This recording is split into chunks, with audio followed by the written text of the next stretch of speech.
Bueno, miren, pues, el derecho colectivo del trabajo, el derecho procesal del trabajo es una rama del derecho que regula los procedimientos judiciales y administrativos relacionados con las relaciones laborales.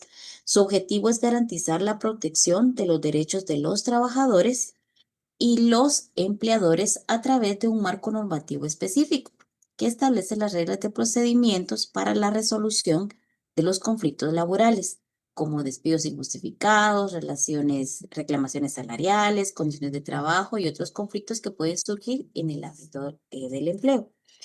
Ahora bien, en el área colectiva hay tres pilares importantes en lo que es el derecho colectivo del trabajo. Hablamos el primero, libertad sindical.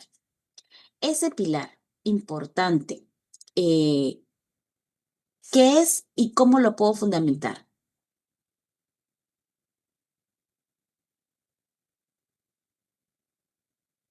A ver, ¿qué es la libertad sindical? Hemos estado viniendo hablando de lo que es la libertad, de lo que es la negociación colectiva, de lo que es la huelga, pero entonces, si hablamos de estos tres características, tres pilares de lo que son las relaciones colectivas laborales, ¿qué entiendo yo por libertad sindical? A ver, ¿quién me lo puede explicar? A ver, si en este momento le paso un examen, dígame usted qué es miren que por Zoom es mucho más fácil. Creo que es más fácil que yo le pase el examen por aquí.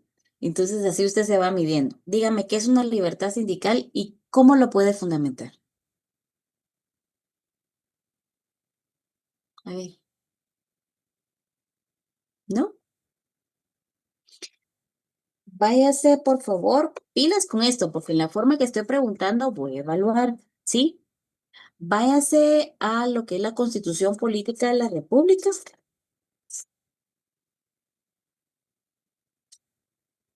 102, inciso Q. ¿Se recuerda? Nosotros tenemos ese derecho de poder participar, de poder ejercer sin discriminación, el libre de los trabajadores, este derecho lo podrá ejercer sin discriminación alguna y sin estar sujeto a autorización previa y debido únicamente cumplir con llenar los requisitos que establece la ley. Nosotros también lo relacionamos, este artículo, 102 inciso Q, con el artículo 211 del Código de Trabajo. ¿Se recuerda? 211, Código de Trabajo. Vamos al 211 rapidito. Aquí hablamos en relación a las garantías.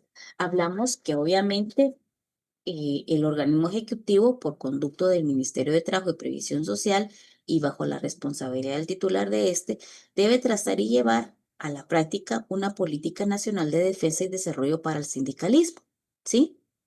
Entonces, de conformidad con estas bases. El inciso A me dice, garantiza el ejercicio de la ¿qué? Libertad sindical. Entonces, la Constitución Política de la República de Guatemala me está diciendo que existe una libertad de que yo pueda pertenecer a un sindicato. Asimismo, el artículo 211 de mi Código de Trabajo me dice que tengo la garantía o el ejercicio de tener esa libertad. Pero no me quedo solamente con el artículo 102, inciso Q, o el artículo 211, sino que me voy al artículo 62, literal C, de mi Código de Trabajo. Usted me avisa cuando ya esté ahí.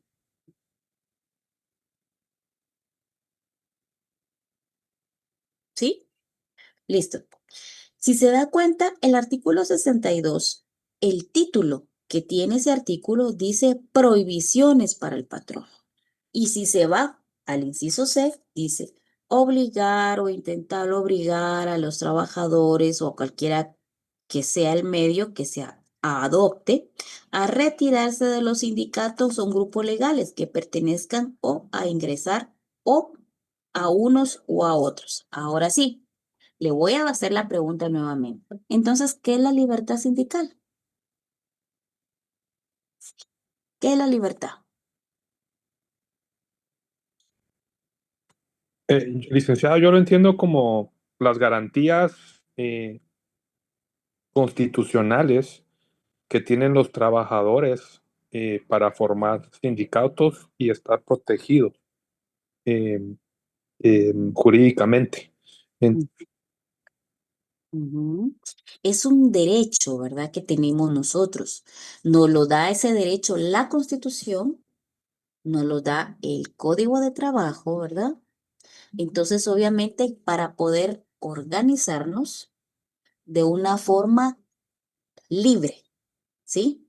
Y obviamente me lo está diciendo la Constitución, el 102 inciso Q, me lo está diciendo el 211, que es una garantía, 211 del Código de Trabajo, y me lo está diciendo el artículo 62, cuando dice prohibiciones del trabajador, ¿verdad? Que nos pueda limitar ese derecho, ¿verdad? De poder participar.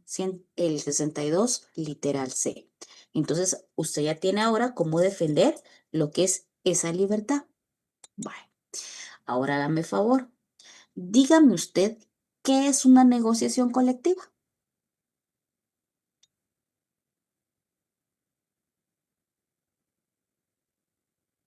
Ya habíamos hablado. Buenas noches. Buenas noches, Roberto.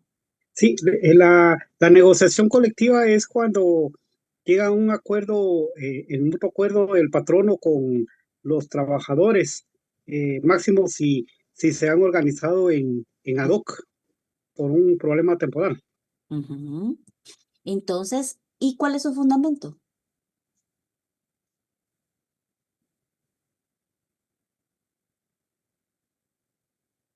Usted Artículo puede. 51 del Código de Trabajo. Artículo 51. Entonces, la negociación colectiva, estamos diciendo obviamente que es cuando se reúne ¿quién? El patrono y el trabajador, ¿verdad? ¿Y cuál es el objeto? Es llegar a un acuerdo. La misma palabra le está diciendo una negociación. ¿Y por medio de qué? De dialogar, ¿sí? Que obviamente nosotros estamos buscando, obviamente, un beneficio para, pues, no un trabajador, ¿verdad? Sino para todos los trabajadores, ¿verdad? Para garantizar los derechos de los mismos.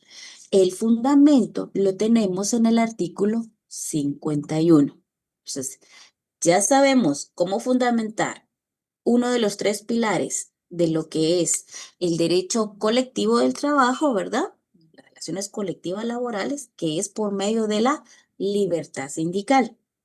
Tenemos la negociación colectiva, ¿sí? Que es ese diálogo que llegamos entre ambas partes. Ahora bien, tenemos el tercer pilar, que tenemos la huelga. ¿Qué es la huelga? ¿Qué es la huelga, jóvenes? Díganme. Licenciada, puede ser la suspensión temporal del trabajo de un trabajador. Exacto. Muy bien, Luis. ¿Su fundamento? Esto es lo que encontré. Déjeme buscarlo, ¿Qué? Miren que hasta Siri me está contestando en el teléfono, en el reloj. A ver. Es el 239 del Código de Trabajo. Exacto. Muy bien. Entonces, los tres pilares fundamentales de lo que es las relaciones colectivas laborales, tenemos entonces, ahora entendemos y lo manejamos. Primero necesitamos una libertad, libertad para podernos organizar, ¿sí? Para poder participar. La negociación colectiva, que es la forma en que nosotros vamos a utilizar para poder dialogar y llegar a un acuerdo, obviamente para negociar el beneficio de los trabajadores, ¿verdad? Y tenemos la tercera, que tenemos el tercer pilar, que es la huelga, ¿verdad? Muy bien. En el ámbito del derecho establece las reglas que permiten canalizar y resolver las disputas relacionadas con la negociación colectiva, ¿sí? Y si se da cuenta, poco a poco, cuando vamos a ir hablando, ya vamos entendiendo y lo vamos manejando un poquito más. Bueno, en el ámbito del derecho establece las reglas que permiten canalizar y resolver las disputas relacionadas con la negociación colectiva, la legalidad de las huelgas y la interpretación de los convenios colectivos.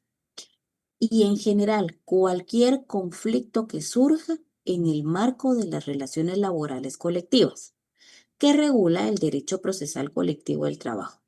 Regula los procedimientos que permiten el conocimiento, la tramitación, la resolución de los conflictos colectivos de trabajo, especialmente aquellos de carácter económico-social.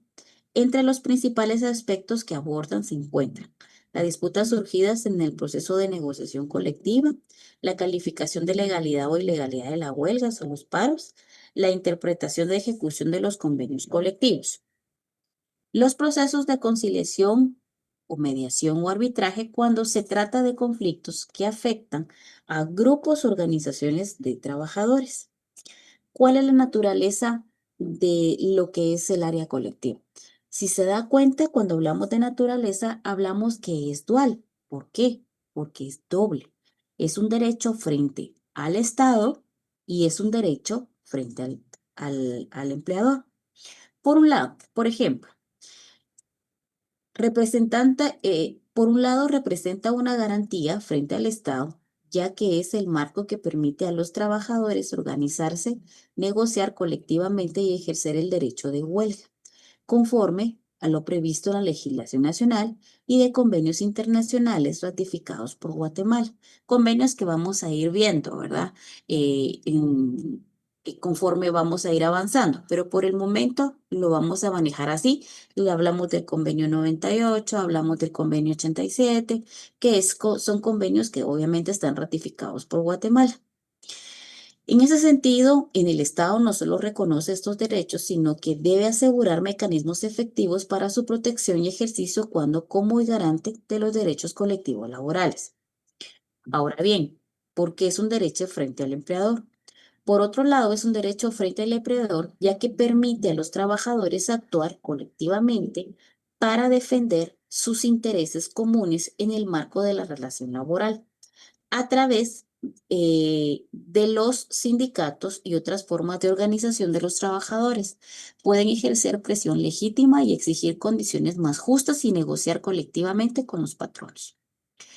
Esta doble dimensión conviene al derecho procesal colectivo en un instrumento de interés público, pues su funcionamiento no solo impacta a las partes directamente involucradas, sino que también influye en la paz laboral, el desarrollo económico y el equilibrio de las relaciones entre el capital y el trabajo. La naturaleza jurídica del derecho procesal colectivo del trabajo se puede explicar desde varios enfoques, ya que combina aspectos tanto del derecho sustantivo como el derecho procesal. Por eso, si se da cuenta, nosotros vamos tocando cosas, a pesar que es el área procesal, vamos como que abarcando también el área sustantiva para reforzar directamente el área procesal. Rama especializada del derecho procesal laboral. Este campo del derecho se concibe como una especialización del derecho laboral centrando en la solución de los conflictos. No afecta a una sola persona, que era lo que nosotros estábamos diciendo, ¿verdad? Cuando hablamos en relación a lo que era la negociación colectiva, ¿verdad? El poder dialogar, el poder conversar, el poder llegar a un acuerdo. Pero ¿en beneficio de quién? ¿De un solo trabajador? No, sino que es de un grupo de trabajadores, ¿verdad? Por esa razón se requiere procedimientos distintos y adaptados a la complejidad de los intereses en juego que no siempre se pueden resolver mediante mecanismos individuales. Por ejemplo, cuando hablamos de mecanismos de garantía de derechos colectivos, su función principal es hacer efectivos los derechos colectivos reconocidos en las normas laborales constitucionales como la libertad sindical, la negociación colectiva y el derecho de la huelga. Era lo que nosotros le estábamos hablando anteriormente, ¿verdad? Si hoy hablamos cómo fundamentarlo, pues lo podemos hacer sin ningún problema. No basta en que estos derechos estén consagrados en las leyes o tratados internacionales. Es necesario que existan mecanismos adecuados para la defensa y aplicación, y ahí entra en juego el derecho procesal colectivo, de la dimensión social y el interés público. Este tipo de proceso no solamente busca resolver los conflictos entre las partes privadas, sino también mantener la estabilidad y la paz social Por tanto, se considera que tiene una dimensión pública, ya que muchas veces los conflictos colectivos afectan el funcionamiento de servicios esenciales o sectores estratégicos para la economía y la sociedad. En consecuencia, el Estado tiene un papel activo, ya que está como regulador, mediador o incluso como parte interesada en ciertas circunstancias. Dentro de las características principales entendemos, para entender una mejor rama del derecho, es importante que se establezcan algunas de sus características más relevantes. Por ejemplo, vamos con el número 1, la colectividad de las partes. Cuando nosotros, por ejemplo, hablamos en relación a la colectividad de las partes, encontramos que los sujetos del proceso no son individuos, sino organizaciones representativas como sindicatos o asociaciones profesionales. Cuando hablamos en relación a los sujetos del derecho colectivo del trabajo, si hablamos en relación a los trabajadores, podemos entonces decir, a ver, les voy a hacer esa pregunta. ¿Quiénes consideran ustedes que son sujetos del derecho colectivo del trabajo por parte de los trabajadores? ¿Quiénes creen? Acuérdense que aquí todos se pueden equivocar. Aquí el fin es que aprendamos. El fin es que nosotros vayamos desarrollándonos, vayamos soltando esa forma de poder justificar nuestra respuesta. Acuérdense que ustedes ya en un año ya van a cerrar y prácticamente pues ya van a enfrentar su mayor reto. Entonces, es mejor que acá usted se pueda confundir, que no hay ningún problema, que con todo gusto estamos para aprender, pero es importante poder participar. ¿Quiénes creen ustedes que son los sujetos por parte de los trabajadores? Claramente aquí me está diciendo que los sujetos del proceso no son individuos. Entonces, ¿quiénes pueden ser? Serán las confederaciones. Los representantes legales del patrono. Estamos hablando por los trabajadores. Primero por los trabajadores. Encontramos primero Los los... líderes sindicales, señora licenciada. Exacto. Encontramos los sindicatos. A ver, ¿qué es un sindicato? Y su fundamento. Miren, pues vamos a ir poco a poco porque ya después ustedes solitos van a ir fundamentando. Hablaron también de las federaciones, ahí preparan el fundamento. A ver, ¿qué dice? Fundaménteme qué es un sindicato y cuál es su fundamento. Dígame una definición y su fundamento. Es el artículo 206. A ver, ¿qué es un sindicato? Es toda asociación permanente de trabajadores, Ujú, en este caso, pues como es el sujeto de los trabajadores, ujú. de personas de profesión u oficio independiente, constituidos exclusivamente para el estudio, mejoramiento y protección de sus respectivos intereses económicos y sociales comunes. Ok, excelente. Ahora bien, cuando hablamos de federaciones o confederaciones, ¿qué podemos entender? Y su fundamento.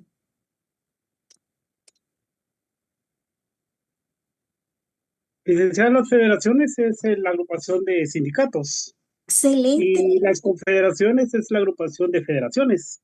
excelente, 100 puntos. Y si me lo fundamenta, ¿cómo mediría esa integración de esas federaciones y confederaciones?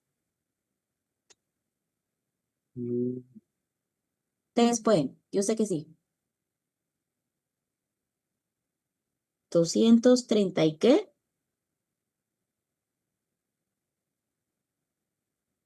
No creo que es como el 234. 33. Excelente. ¿Qué dice? 4 o más sindicatos de trabajadores o de patronos pueden formar una federación y 4 o más federaciones de aquellos o de estos pueden formar una confederación. Entonces, ahí tenemos nosotros el significado de las que son las federaciones y confederaciones. ¿Y en qué momento pueden participar las federaciones y confederaciones? En el área procesal.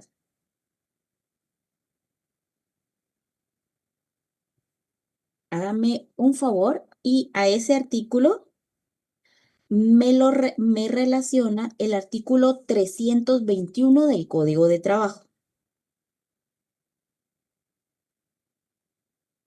¿sí?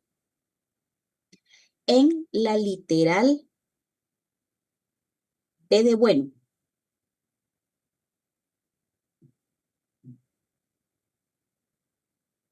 ¿Ya? Entonces, si la federación es una agrupación de varios sindicatos y una confederación es una agrupación de varias federaciones, ¿en qué momento pueden participar? Nosotros estamos hablando de sujetos y los sujetos me están diciendo que no son precisamente individuos, ¿verdad? Sí, vayamos al 321. El procedimiento en todos los juicios de trabajo y previsión social es oral, cuando e impulsado de oficio por los tribunales. Consecuentemente, es indispensable la permanencia del juez en el tribunal durante la práctica de todas las diligencias de la prueba. No es necesaria la intervención de asesorar en estos juicios, sin embargo, las partes se hicieren asesorar podrán actuar como tales. Entonces, aquí me da un listado de quienes pueden actuar dentro, obviamente, de los juzgados. Y me está diciendo que pueden actuar los dirigentes sindicales asesorados por los miembros de sus respectivos sindicatos. ¿Quiénes más pueden actuar?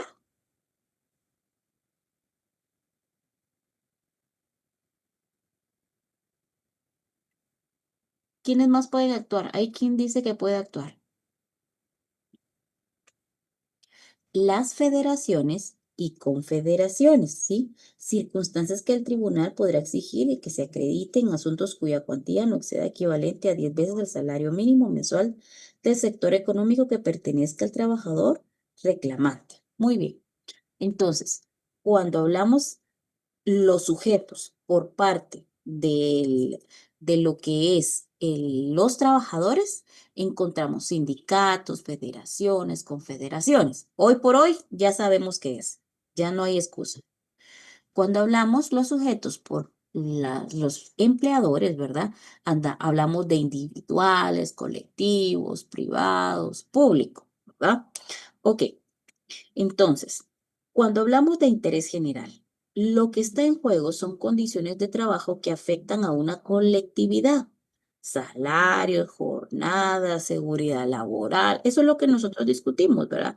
No derechos individuales. Estamos hablando que son colectivos, ¿verdad? Ese es el interés general, no un interés individual, sino que un interés colectivo. Procedimientos especiales. Existen vías procesales específicas para abordar conflictos colectivos, como los procesos de calificación de huelga, que de revisión de convenios o de arbitraje obligatorio. Participación estatal. En muchos casos, el Estado interviene directamente a través de tribunales laborales especializados o entidades administrativas de trabajo. Muy bien. Cuando hablamos de huelga, entonces se recuerdan que nosotros hablamos del artículo 239, ¿cierto? Vamos al 239.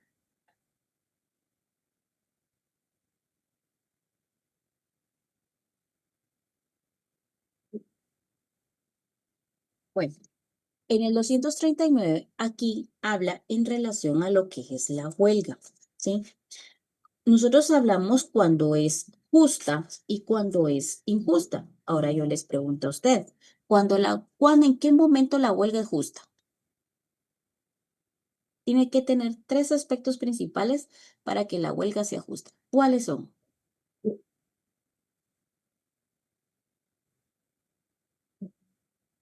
Ustedes pueden, yo sé que sí. Y a una la violación a sus derechos laborales. Ujú, Diría yo, licenciada. muy bien. ¿Qué más?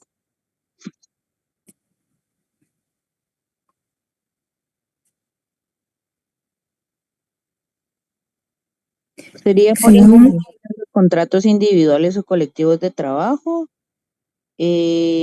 por por la negativa injustificada a celebrarse. Hay un requisito esencial antes que vaya por ahí. ¿A quiénes son imputables esos hechos que motivan esa huelga? ¿Al patrono? Ojo, eso es lo primero que debe de decir. La huelga es justa cuando son imputables ¿a quién? Al patrón. Al patrón. Excelente. Al patrón. Sí o sí, es lo primero que debe contestar en cualquier examen. Y debe tener 3 presupuestos. 1, por incumplimiento de los contratos individuales o colectivos. O sea, porque el patrono me incumplió en mi contrato individual o colectivo. Número 2, ¿sí? O del pacto colectivo de condiciones de trabajo. Es el número 2. Y el número 3, por la negativa injustificada a celebrar un contrato. Un pacto, perdón. Déjenme un segundo. Un momentito. Un momentito. Solo les voy a rogar, miren que yo siempre les pido 1000 disculpas, pero es que fíjense que vivo en una colonia donde no pueden entrar si no puedo sacar mi carro. Les ruego 3 minutitos y ahorita nos conectamos nuevamente. Regreso en 3 minutitos, solo muevo mi carro. 1000 disculpas, ¿sí?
Perdón, chicos, buenas noches, disculpen. Oye, mil disculpas, pero acuérdense que cuando uno vive en una calle donde no pueden pasar más de un vehículo es un poquito complicado.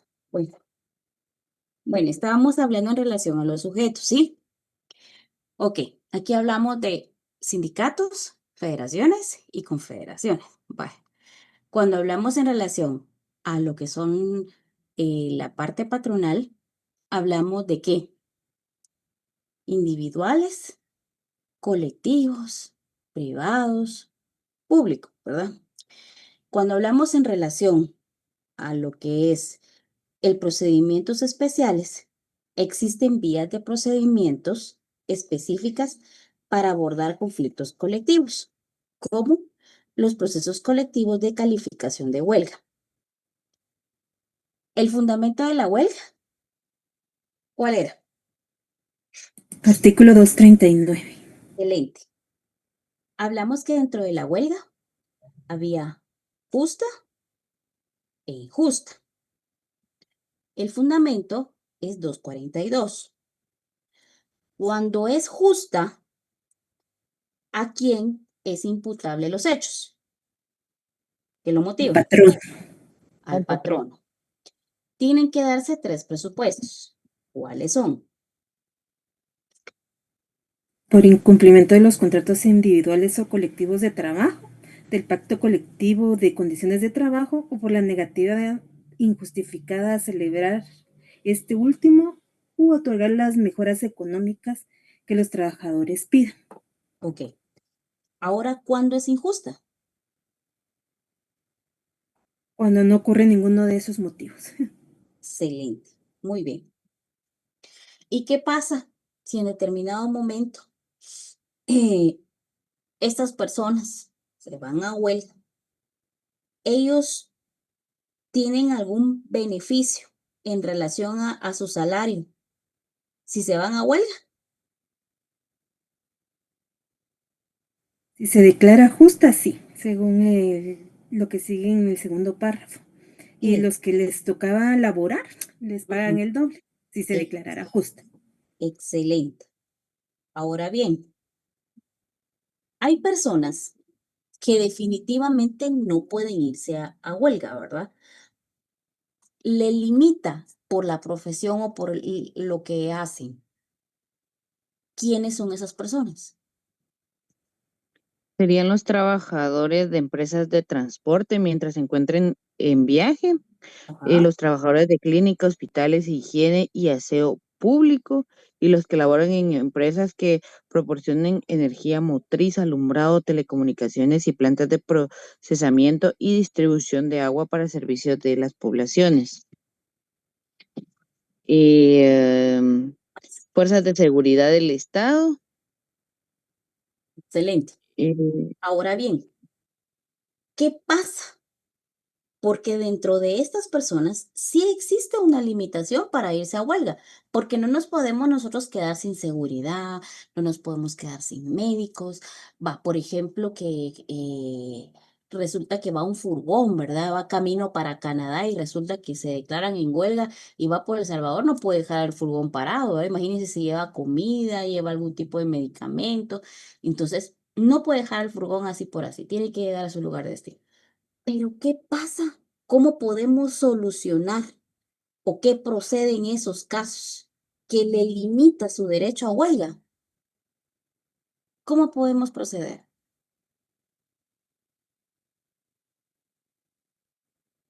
Hay tres escenarios. si no estoy mal, el primero sería convocar a las partes en conflicto a una audiencia. Ajá. Vamos a leer, Las, vamos a ver. El siguiente párrafo, muy bien, así es correcto, Catherine. Número 1, pongámosle ahí a lo que está mencionando Catherine. Vamos despacito, Catherine, para que los compañeros puedan anotar. ¿Cuál es esa opción número 1? ¿Vamos a qué? ¿A convocar qué? ¿A quiénes? a las partes en conflicto a una audiencia. ¿Y se celebra? Dentro de las 24 horas siguientes a las notificaciones respectivas. ¿Con qué finalidad?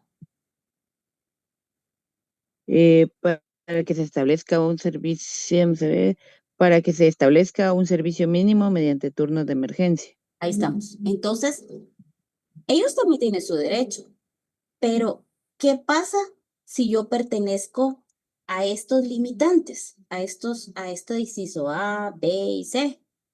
También tengo mi derecho. La Constitución me lo dice, el Código de Trabajo me lo dice también. Entonces, obviamente se convoca a las partes en conflicto a una audiencia que se celebre en 24 horas con la finalidad para que se establezca un servicio mínimo mediante turnos. Pero como ustedes saben que en todos lados es que sí nos ponemos de acuerdo, que no nos ponemos de acuerdo, que yo sí quiero, que no quiero, existe la segunda opción. Póngale el número 2. Sigamos, Catherine, ¿qué dice? A falta de acuerdo entre las partes, los turnos de urgencia serán fijados por decisión judicial. Dentro de las 24 horas de fracasada aquella audiencia. En ningún caso se emitirá pronunciamiento judicial sobre la legalidad de la huelga, si no se ha cumplido previamente con fijar el servicio mínimo a que se refiere este artículo. Ok, entonces, si no nos ponemos de acuerdo, va a venir por decisión judicial y nos van a organizar en turnos. Pero esa decisión no puede venir y puede decir si es legal o es ilegal la huelga. Únicamente lo que está haciendo es organizarnos en turnos para que el resto de la población pues no nos veamos afectados. Y el número 3, los turnos de emergencia para asegurar la prestación del servicio mínimo se fijará entre el 20 y 30% del total de los trabajadores de la empresa, establecimiento o negocio de que se trate en los casos de huelga gremial, de los trabajadores de la misma profesión o oficio dentro de cada empresa, establecimiento o negocio. Entonces aquí lo que me está diciendo, cuál es el porcentaje exacto, el cual debe de existir en relación a lo que son los turnos, ¿verdad? Entonces, usted sabe que pues todos tenemos nuestro derecho a huelga y ese procedimiento esencial que existe, una de las vías para pues obviamente abordar los conflictos colectivos, ¿verdad? Entonces usted ya sabe si existe ahí la huelga legal, ilegal, hay injusta, injusta, pero hay ciertas limitaciones dentro de esa huelga que las personas no pueden ir, pero hay mecanismos de solución también, que son los que acabamos de abordar. Bueno, la participación estatal. En muchos casos, el Estado interviene directamente a través de tribunales laborales especializados o entidades administrativas de trabajo.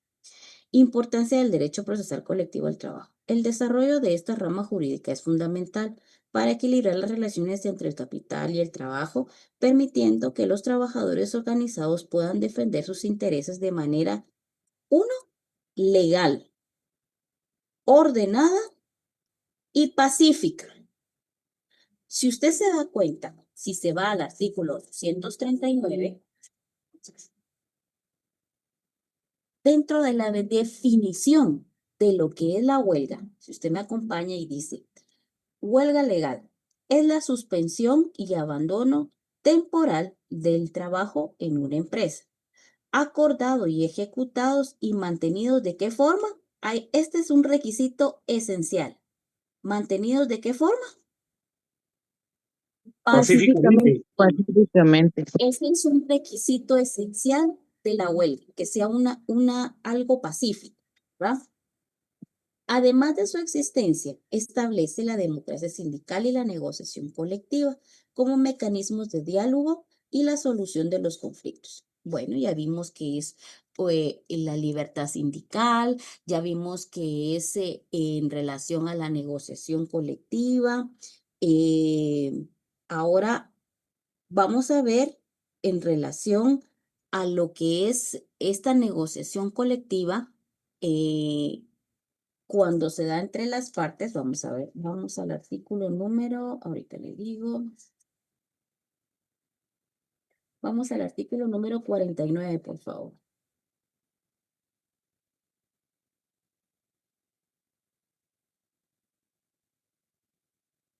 Cuando nosotros vamos a negociar un pacto. En el artículo 49 encontramos, por ejemplo, el pacto colectivo de condiciones de trabajo. El pacto colectivo de condiciones de trabajo es el que se celebra entre uno o varios sindicatos de trabajadores, o uno o varios patronos, o uno o varios sindicatos de patronos con el objeto de reglamentar las condiciones en que el trabajo deba prestarse y las demás materias relativas a este. El pacto colectivo de condiciones de trabajo tiene carácter de ley profesional a sus normas deben adaptarse de todos los contratos individuales o colectivos existentes o que luego se realicen en la empresa de industria, regiones que afecten. Pregunto, entonces, ¿el pacto colectivo tiene carácter de ley profesional?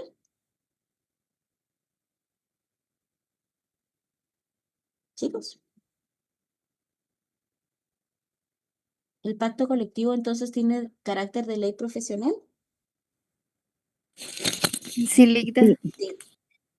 El segundo párrafo del artículo 49 me lo dice. ¿Por qué? ¿Qué significa ley profesional? ¿Qué significa eso? Entonces, ¿con eso qué quiere decir? ¿Quién tiene alguna idea? ¿Qué significa eso? Con toda confianza. ¿Quién tiene alguna idea?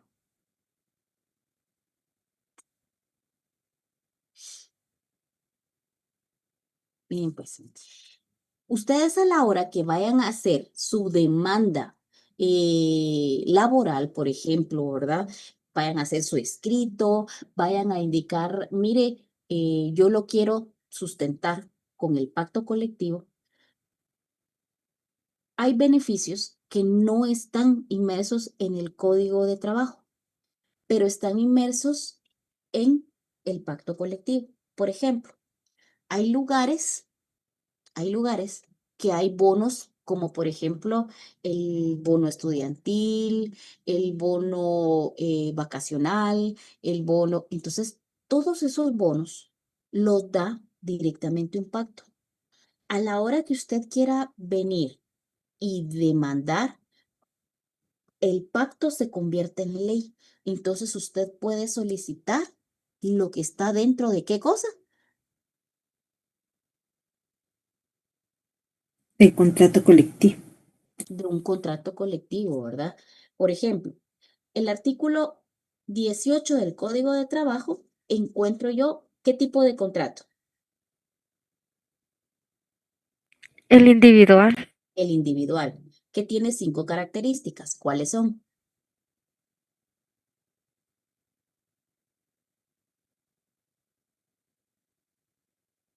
¿Cuáles son esas 5 características? A ver, el primero, ¿cuál es? Que es de Un vínculo vínculo económico jurídico. Ese es el primero. Póngale ahí vínculo económico jurídico, mediante el cual obviamente una persona queda obligada a otra a desempeñar un trabajo. Bueno, ¿cuál es el número 2? Queda obligada a prestar a otra el patrono sus servicios personales o a ejecutarle una obra personalmente. Ese es el número 2. Es para prestarle sus servicios para que pueda ejecutar la obra. Primero, obviamente estoy hablando de un vínculo que hay entre los dos. Hay tanto es económico como es jurídico, ¿verdad? 2, presta sus servicios para ejecutar una obra. 3, ¿qué tiene que existir? Una dependencia continua. Excelente. Número 4, Dirección inmediata o delegada de esta última. y número 5, Una retribución de cualquier clase o forma. excelente. Entonces, esas 5 características debe tener su contrato. Individual. Ahora vamos al colectivo. Váyase al artículo 38. ¿Qué dice?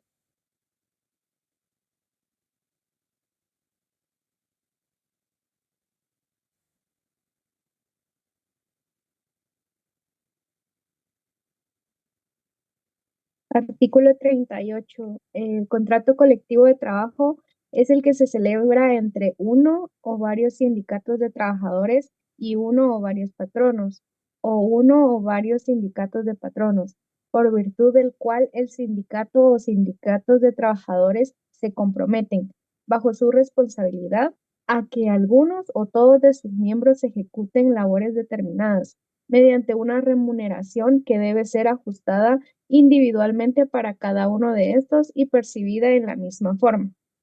Perfecto. Entonces, me está diciendo que obviamente es el que se celebra entre uno o varios sindicatos de trabajadores o uno o varios de patronos o uno o varios sindicatos de patronos por virtud del cual el sindicatos de trabajadores se comprometen bajo la responsabilidad a que algunos o todos de sus miembros, ¿qué tienen que hacer? Ejecuten labores determinadas mediante qué? Una remuneración que debe ser ajustada individualmente a cada uno de estos y percibida en la misma forma. Entonces, si quieren el artículo 49, que leímos anteriormente que era un pacto, puede usted hacer referencia al artículo 18 y al artículo 38, que son los dos tipos de contratos que existen, ¿verdad? ¿Ok?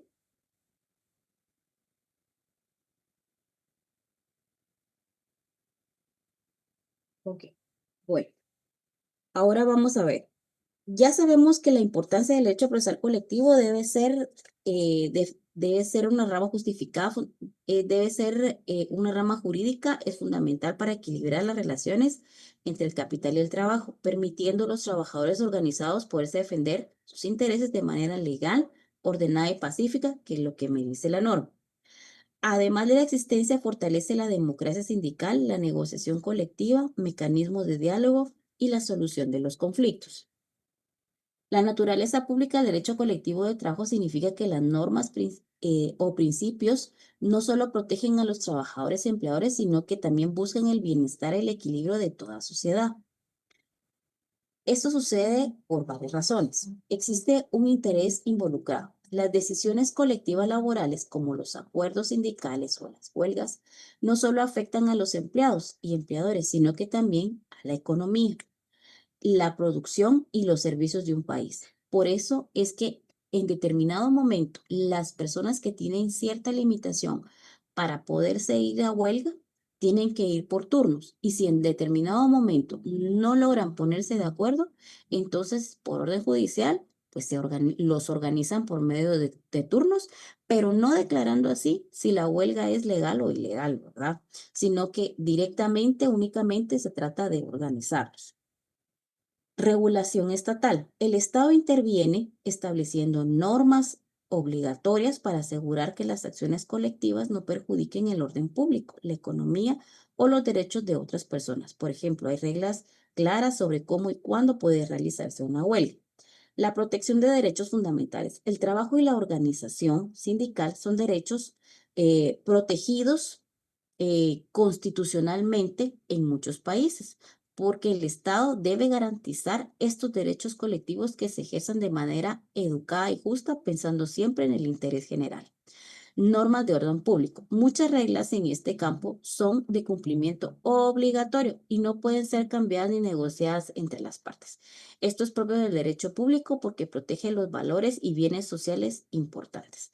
La naturaleza jurídica del derecho colectivo del trabajo se configura como un sistema de interés jurídico que habilita a trabajadores y empleadores para construir mecanismos de organización y resolución de los conflictos laborales. Esta rama del derecho presenta una dimensión dual que se rige como un instrumento de protección tanto frente al Estado como frente a los empleadores, con un marcado carácter del derecho público. Su esencia radica en la prevalencia del interés colectivo sobre el interés particular.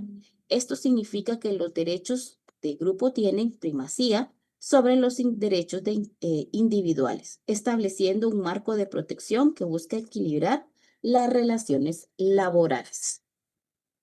Los elementos centrales de la naturaleza jurídica son la promoción de la organización colectiva, las garantías de representación grupal, la primacía del interés social, la protección de derechos laborales fundamentales.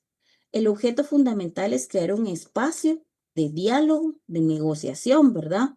Negociación colectiva de los conflictos de los trabajadores que puedan defender sus derechos de manera conjunta, superar las limitaciones de las relaciones individuales y fortaleciendo su capacidad de negociación, que era lo que tenemos con la negociación colectiva. Las instituciones del derecho colectivo del trabajo constituyen un sistema integral de representación y regulación laboral comprendido en estructuras fundamentales como los sindicatos, ¿verdad? Que ya sabemos que es fundamento 206, ¿verdad? Los contratos colectivos, los contratos individuales, tenemos lo que es el artículo 18. Contratos colectivos, tenemos que es el artículo 38. Fundamento de los pactos colectivos de condiciones de trabajo, ¿cuáles son? ¿Cuál es? Fundamento del pacto. 49 del Código de Trabajo. Excelente. Los reglamentos internos y mecanismos de la resolución de los conflictos económicos sociales, cuyo propósito esencial es garantizar la defensa de los derechos de los trabajadores, establecer canales de negociación colectiva y crear espacios de diálogo entre empleadores y trabajadores, generar un marco jurídico que equilibre las relaciones laborales mediante instrumentos que protejan los intereses grupales, promuevan la justicia laboral y que aseguren las condiciones dignas de trabajo. El derecho colectivo del trabajo se configura como un instrumento jurídico bidimensional que articula la capacidad de los trabajadores para garantizar y defender los intereses tanto en su relación con el Estado, que debe garantizar el ejercicio, como frente al empleador, permitiendo una interlocución conjunta porque supera la esfera individual y se proyecta como un mecanismo de protección social con, con fundadas implicaciones públicas. Entonces, vamos a dejarlo hasta aquí. Pregunto, fundamento de la negociación colectiva. Chicos, Artículo 51 del Código de Trabajo. ok. Fundamento de la libertad sindical. Artículo 102, Q de la 102. Constitución, 211 y del Código de Trabajo y 62, inciso C del Código de Trabajo. Perfecto. ¿Cuál es el fundamento de la huelga? Artículo 239. Pregunto, artículo en relación a las limitaciones que algunas personas tienen para poder participar en huelga. Artículo 243. Excelente. Artículo del Pacto Colectivo de Condiciones de Trabajo. 49, ¿lista? Excelente, Maylin. Artículo del contrato individual de trabajo. Artículo 18 del Código de Trabajo. Artículo del contrato colectivo de trabajo. Artículo 38. Artículo 38 del Código de Trabajo. Excelente. ¿Cuál es la integración de las federaciones y confederaciones?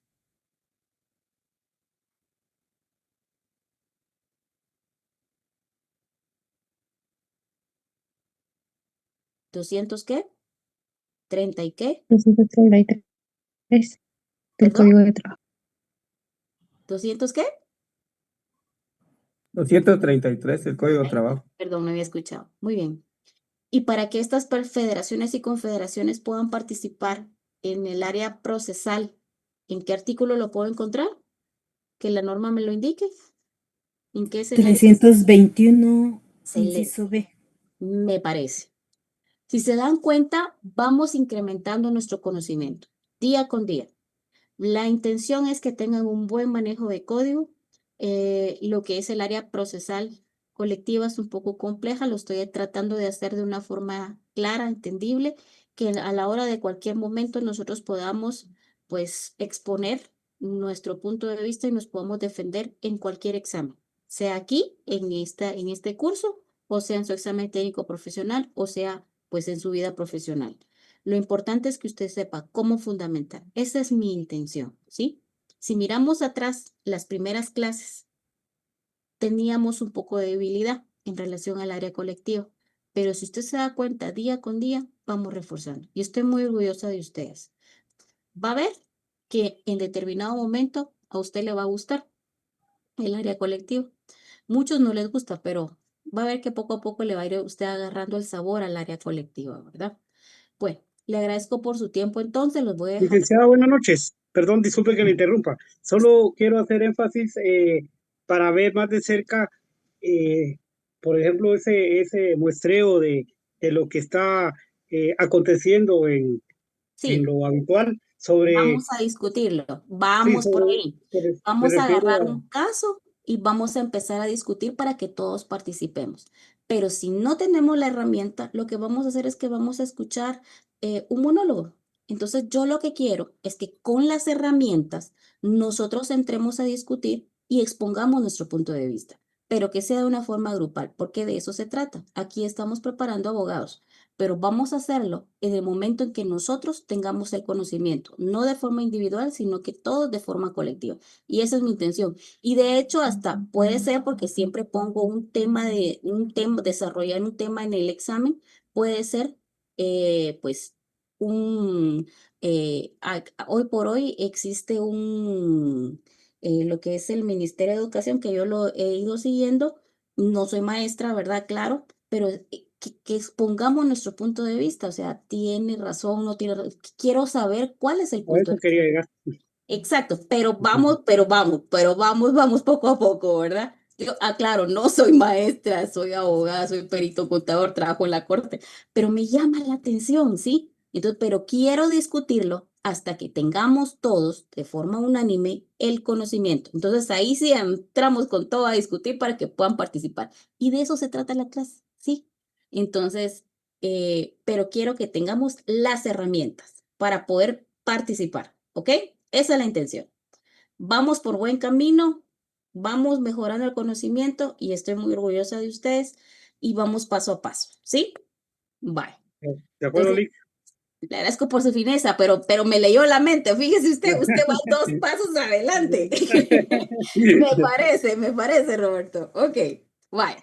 Entonces nos miramos, pues, entonces el día viernes de forma virtual, ¿verdad? Como hablamos con el licenciado Quiroz, el viernes de forma virtual, ahí estamos, ¿sí? Feliz Bye. noche, Lick. Gracias. Feliz Buenas noches, noche. licenciado. Buenas noches, Buenas licenciado. noches, licenciado. Hasta luego. Licenciado.